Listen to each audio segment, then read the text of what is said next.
அனுப்பப்பட்டவர்கள். William alt தனது 7 வயதிலே 6 முறை வேதத்தை வாசித்த மனிதன்தான் வில்லியம் ஆல்ட். சிறு வயதிலே மிகுந்த பக்தி உடையவராய் வாழ்ந்தார்.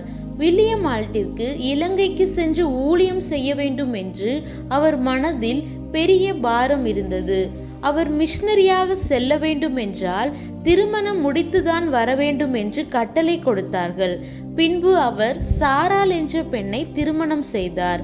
திருமணமான முதல் வாரத்திலே ஊழியத்திற்காக கப்பலில் பயணம் செய்ய ஆரம்பித்தார்கள்.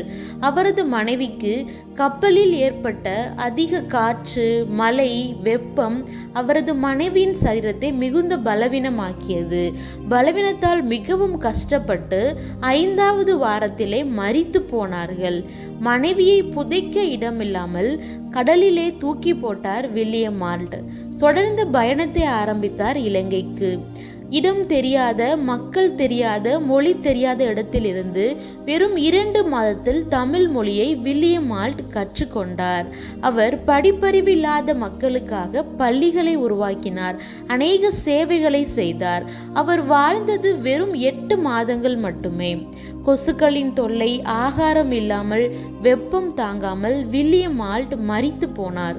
அவரது மரணம் தோல்வி இல்லை, விதை போல் மண்ணில் புதைந்தது. இன்று அந்த விதை 1000 சாட்சிகளாக நிற்கிறது.